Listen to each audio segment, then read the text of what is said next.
Olá, família! Sejam todos bem-vindos ao estudo diário das Escrituras. Hoje nós vamos estudar aqui 1 João, capítulo 5, começando no versículo 1, que diz assim: Todo aquele que crê que Jesus é o Cristo é nascido de Deus. E todo aquele que ama o que o gerou também, ama o que dele é nascido. Bom, aqui está falando que todos que creem em Jesus Cristo, que ele é o Cristo, esse é nascido de Deus, tá bom? E também, todos os que amam a ele, ama também aqueles que ele gerou, que nasceu dele, ou seja, que se tornaram nossos irmãos, tá bom? A palavra crer aqui no grego, ela tem uma conotação muito forte do sentido exterior para o interior, né? Seria como João já havia falado, amar não somente de boca, como nós professamos. Por exemplo, a gente confessa, você é meu irmão em Cristo, mas a gente tem que ter isso, que a pessoa é nosso irmão em Cristo também no nosso interior. Então, no grego, essa palavra não fica tão bem traduzida no português, né? Aqui só fica crer, mas significa do exterior para o interior. Se você confessa com a sua boca que você ama seu irmão, então também você tem que ter isso dentro de você. Esse é o entendimento aqui.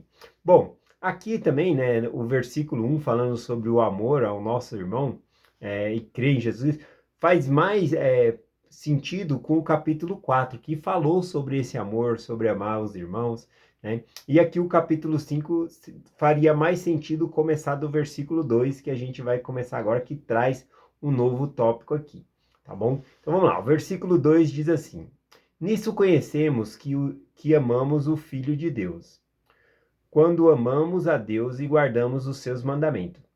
Porque este é o amor de Deus, que guardamos os seus mandamentos, e os seus mandamentos não são pesados, né? Então nós demonstramos o nosso amor a Deus por meio da nossa obediência, guardando os mandamentos. E aqui tem uma palavra, né, que é muito interessante, fala que os mandamentos de Deus não são pesados, não são difíceis. E aí, para você, é difícil guardar os mandamentos, não é? Eu acredito que cada um tenha dificuldades diferentes, tá bom? Mas em si, o caminho do Senhor não é difícil, tá bom? Tem outras escrituras que eu vou compartilhar aqui que vai dar um entendimento melhor para nós. Por exemplo, lá no livro de Mórmon, em Alma, capítulo 37, o versículo 44, diz assim: Pois eis que é tão fácil dar ouvidos às palavras de Cristo que ela te apontará um caminho reto para a felicidade eterna. Agora, essa é uma escritura que fala que é fácil, né, dar ouvido às palavras de Cristo. O que é as palavras de Cristo? É as escrituras são as palavras de Cristo, ou seja, os mandamentos. E é tão fácil assim, né, dar ouvido às palavras de Cristo? Na verdade, é fácil seguir o evangelho.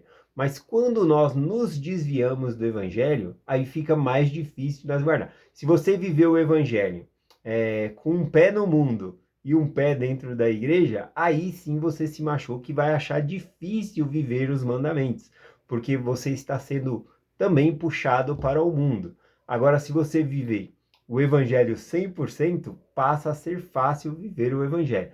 Um exemplo disso é coisas que eram um desafio para nós antes, hoje em dia já não é. Um exemplo para mim, na minha vida, foi quando eu me batizei. Para mim era um desafio ir todo domingo para a igreja, era dificultoso, né? Para mim era difícil esse mandamento. Mas hoje, olhando, é difícil eu não ir, porque para mim é muito prazeroso estar na igreja. Então, esse mandamento de guardar o dia do Senhor, eu posso dizer, não é pesado para mim, porque eu vivo ele. Então, quando você passa, por que que para mim era pesado, né? Porque eu gostava do futebol, jogava futebol no domingo também. Então, eu queria ir cedo, às vezes, quando eu ia para a igreja, depois eu corria para o futebol. Então, eu estava na igreja, mas pensando no futebol, né? Então, essa coisa de ficar com um pé no mundo e outro pé na igreja, né? Nos machuca e faz ser pesado os mandamentos. Não que jogar futebol seja pecado, não é isso, né? Mas o dia do Senhor é dedicado ao Senhor. Nós não devemos jogar no dia do Senhor. É isso que significa, tá bom? Então, vamos aqui também. Continuando lá também, aqui no livro de Alma 37, Alma diz ao seu filho assim: Ó meu filho, não sejamos negligentes por ser fácil o caminho. Novamente ele fala que o caminho é fácil, né? Veja bem, ler as escrituras é difícil, né? Se você sabe ler, você tirar 5 minutos, 10 minutos para você ler as escrituras, isso é difícil? Não é difícil. Mas às vezes por ser tão fácil a gente negligencia, a gente deixa de fazer por ser fácil, tá bom? Mas que nós temos que manter uma rotina, fazer disso um hábito na nossa vida, o estudo das escrituras um hábito, tá bom? Então, não sejamos negligentes por ser fácil o caminho, né? Ele até dá o exemplo aqui dos pais antigos, né? Que por ser fácil o caminho, pegaram e deixaram de fazer. Vamos voltar aqui para Mateus capítulo 11, versículo 28 ao 30, né? Que fala que... Vou ler só o versículo 30, que diz assim: porque o meu jugo é suave e meu fardo é leve. Aqui Jesus Cristo fala: vinde a mim todos os que estão cansados e oprimidos, e eu vos aliviarei. Ele está falando isso justamente por causa dos fariseus, com a sua religião legalista, 613 regras ali, mandamentos, e isso tornava um fardo para as pessoas seguir a Deus. Então Jesus Cristo falou: vem a mim, né? O meu fardo é suave, né? O seu fardo vai se tornar suave. Então, outra coisa também, se tá difícil para você, se junte a Cristo, né? Quando nós nos juntamos a Cristo, o nosso fardo fica suave, né? Ou seja, como ele fala aqui, ó, tomai sobre vós o meu jugo, é a palavra aqui que ele usa, não fardo, né? Jugo. E aprendei de mim que sou manso e humilde de coração, e encontrarei descanso para a vossa alma, porque o meu jugo é suave e o meu fardo é leve. Então, quando nós nos unimos a Cristo, os mandamentos se tornam leves, tá bom? Então, o segredo é estar mais com Deus, é esse sentido aqui. Vamos lá, versículo 4 lá, em João capítulo, 1 João capítulo 5, versículo 4, diz assim: porque todo aquele que é nascido de Deus vence o mundo. E esta é a vitória que vence o mundo, a nossa fé. Então ele coloca aqui que o crente ele já é vitorioso, ele vence o mundo. Mas como que ele vence o mundo? Por meio da sua fé. E aqui ele vai dar mais detalhes sobre isso, né? Porque é por meio de Cristo que nós fazemos isso, tá bom? Então, vamos lá. Alguns pontos são importantes aqui para vencer o mundo. Vencer o mundo significa também continuar andando na luz, continuar obedecendo os mandamentos de Deus. Versículo 5. Quem é aquele que vence o mundo, senão aquele que crê que Jesus é o Filho de Deus? Então, observe que a fé é em Jesus Cristo. E nós só vencemos o mundo se nós temos Jesus Cristo conosco. Nós precisamos ter é em Deus que nós buscamos a força para vencer o mundo. Não por nós mesmos, né? Não com a nossa própria vontade, mas buscando força em Deus que a gente consegue vencer. E aquele que veio por água e sangue, Jesus o Cristo, não só por água, mas por água e por sangue. E o Espírito é o que testifica, porque o Espírito é a verdade. Bom, aqui no versículo 6, a gente deve entender que para vencer o mundo, a gente tem que fazer convênios com o Senhor. Ele cita aqui água e sangue, batismo e o sangue de Jesus Cristo. É por meio disso que nós, por meio dessa dádiva, por meio da expiação de Jesus Cristo, por meio de fazer convênio com o Senhor, se ligando a Ele, é que nós vencemos o mundo. É continuar trilhando o caminho do convênio, tá bom? Aqui, o versículo 7 e 8 também ele dá a entender sobre isso, né? Ele fala aqui: porque são três os que testificam no céu: o Pai, o Verbo e o Espírito Santo. Esses são os três, são um. E os três são os que testificam na terra: o Espírito, a água e o sangue. E esses três concordam em um. Bom, aqui, né, João ele está falando a respeito do... aqui fica mais fácil, aliás, de entender se a gente fosse ler lá na Pérola de Grande Valor, em Moisés, capítulo 6, do versículo 59 ao versículo 60 ali.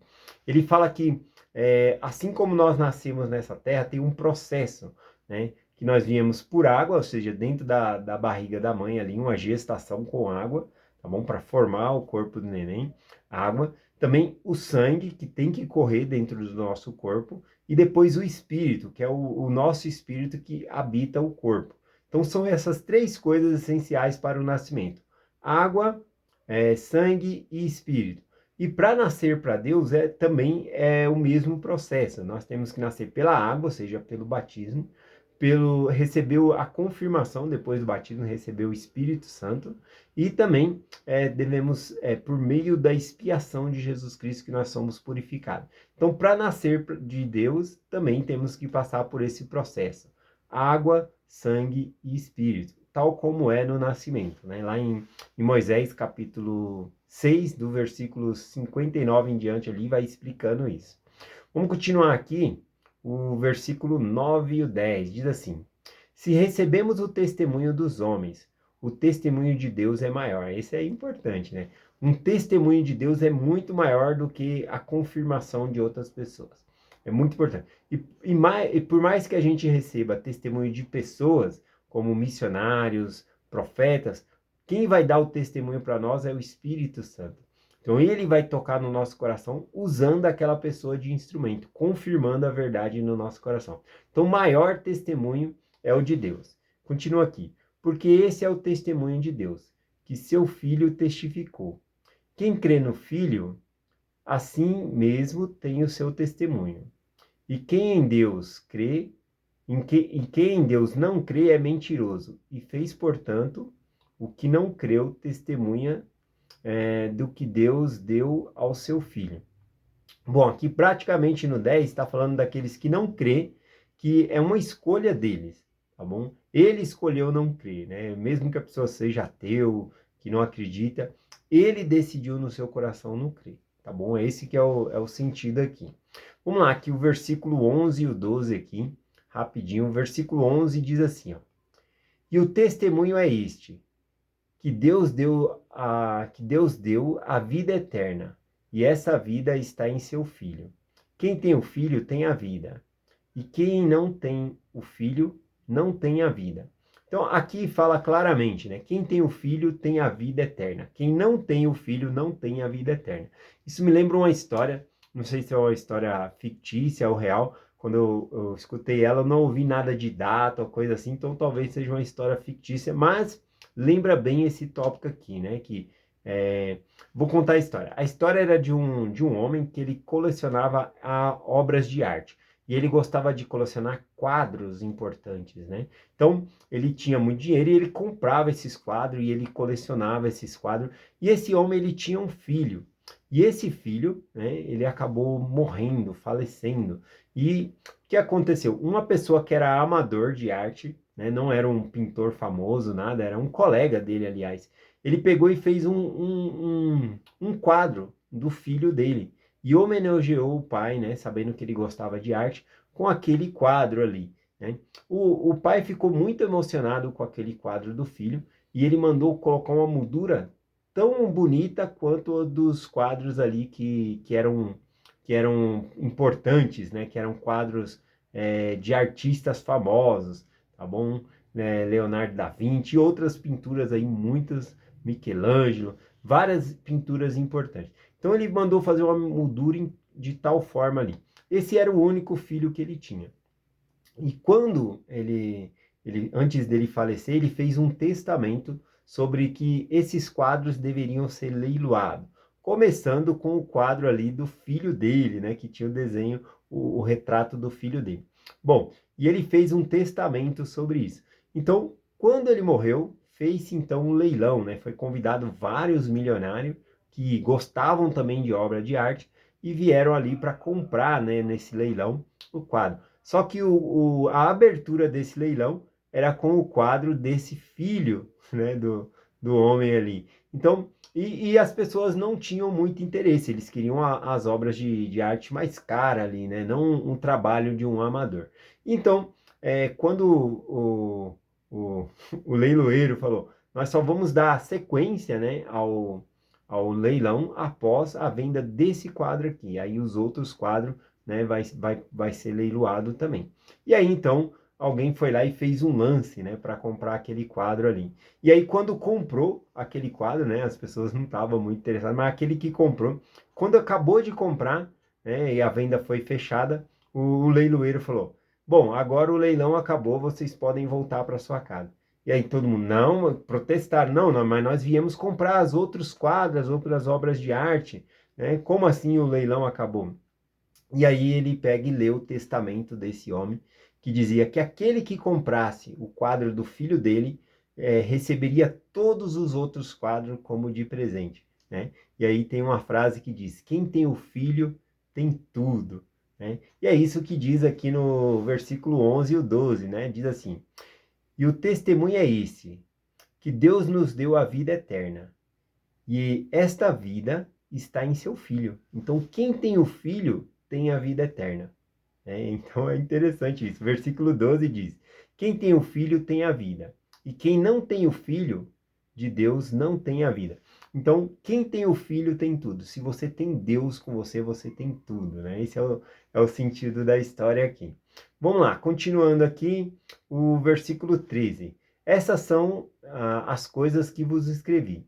Vós que creste no nome do Filho de Deus, para que saibais que tendes a vida eterna, para que creais no nome do Filho de Deus.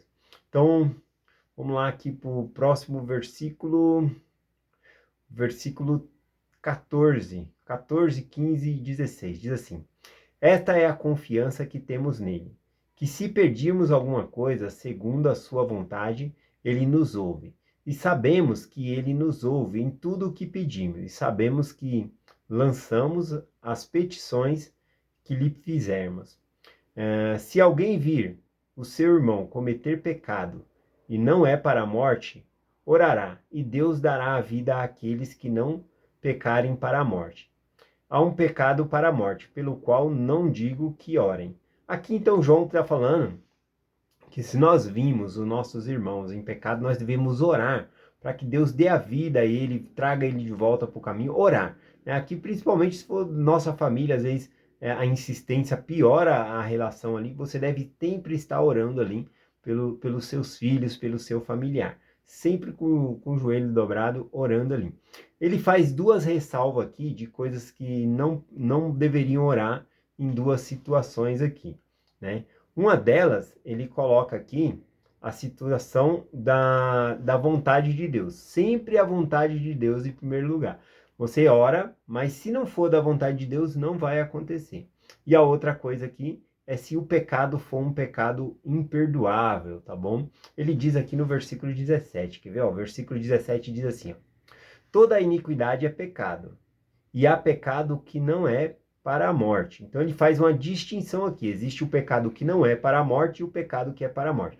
E o pecado que é para a morte, ele fala, se ele pecou pecado para a morte, nem ore por essa pessoa, porque não tem jeito, né? Eu acho que esse pecado para a morte que ele menciona aqui é a blasfêmia contra o Espírito Santo, a qual Jesus Cristo, aqui no Novo Testamento, ele fala claramente sobre isso. Todos os pecados se perdoarão, mas o pecado contra o Espírito Santo não será perdoado nem neste mundo, nem no mundo vindouro. Tá bom? Então ele fala sobre a blasfêmia contra o Espírito Santo. Então é esse tipo de pecado aqui. Ele falou, nem adianta orar, né? É esse o sentido aqui. E também a outra parte é orar de acordo com a vontade de Deus. Por mais que nós pedimos, devemos alinhar a nossa vontade com a vontade de Deus. Então aqui ele ensinou sobre orar pelos irmãos, orarmos com fé pelas pessoas, e sabendo primeiro que Deus vai fazer a vontade dele antes da sua, não significa que você vai dobrar a Deus a sua vontade, não é assim que funciona. Você tem que alinhar a sua vontade com a de Deus. E por último aqui ele fala sobre não podemos orar por aquele que cometeu o pecado imperdoável, né? Bom, vamos continuar aqui, o versículo 18, diz assim: sabemos que todo aquele que é nascido de Deus não peca, mas o que de Deus é gerado conserva em si mesmo, e o maligno nele não toca. Bom, esse versículo 18 aqui, ele fica melhor explicado pela tradução de Joseph Smith, tá bom? Vou pegar pela tradução de Joseph Smith aqui, né? Sabemos que todo aquele que é nascido de Deus não continua em pecado. Não, então não significa que você nasceu para Deus, né? Você foi batizado, entrou nesse processo. Não significa que você vai pecar, que você não vai pecar. Significa que não vai continuar no pecado. Você volta para Deus. E ele continua aqui. E é gerado por Deus. E conserva-se a si mesmo. E aquele o maligno não vence. Então aqui não significa que aquele o maligno no versículo aqui 18, fala, o maligno nele não toca, né? mas na versão de Joseph Smith aqui diz que o maligno não vence. Por quê? Nós conhecemos a história de Jó. Jó, ele era uma pessoa de Deus, sim, mas Deus permitiu que o maligno tocasse nele, né? O adversário foi ali contra ele, tocou na vida dele, tocou nos bens dele, na família dele. Então não é que o maligno não toca, é que o maligno não vai vencer, porque nós somos de Deus, tá bom? Bom, o tempo já passou muito aqui. Só queria compartilhar com vocês aqui o versículo 19, diz assim, ó: sabemos que somos de Deus e que todo mundo jaz no maligno, né? Então, aquele que é de Deus, aqui ele está fazendo outro contraste, uma distinção. Aquele que é de Deus, que é nascido de Deus, a igreja de Deus, ela não tem parte com o mundo. Essa parte com o mundo aqui, ela tem a ver com o sistema mundial maligno, né? Sistema que corrompe a vida das pessoas a só pensar no consumismo, a idolatria, a só pensar em pecado da carne. É esse sistema de mundo maligno que ele está mencionando aqui, fazendo um contraste com o povo de Deus, tá bom? Então nós não podemos estar no mesmo mundo, né? E aí que está aquela parte que fala, os mandamentos de Deus não são pesados, porque se nós somos de Deus, nós vamos estar com Deus. Agora, se você está um pé com Deus, outro pé no mundo, aí a gente se machuca mesmo, tá bom? Aí vai ficar pesado demais os mandamentos aí. Então, vou ler só o 20 aqui para finalizar. O 20 diz assim: porém sabemos que já o Filho de Deus é vindo. Esse sabemos aqui, né, só na carta de João aqui, são 39 vezes ele dizendo sabemos, ou seja, prestamos o nosso testemunho, que o Filho de Deus já é vindo, né? E ele continua: e nos deu entendimento para conhecermos o que é verdadeiro. E no que é verdadeiro estamos, e em seu Filho Jesus Cristo. Esse é o verdadeiro Deus e a vida eterna. Bom, então sabemos que Jesus Cristo veio, e se é por meio de Jesus Cristo que nós vencemos o pecado. Essa é a ideia aqui, é por meio de Jesus Cristo que nós conhecemos a Deus. Olhando para o Filho, nós conhecemos o Pai também. Tá bom? Então esse é o sentido aqui, é por meio do Filho que nós somos limpos do nosso pecado. É essa mensagem que eu compartilho com vocês. Em nome de Jesus Cristo. Amém. Até amanhã.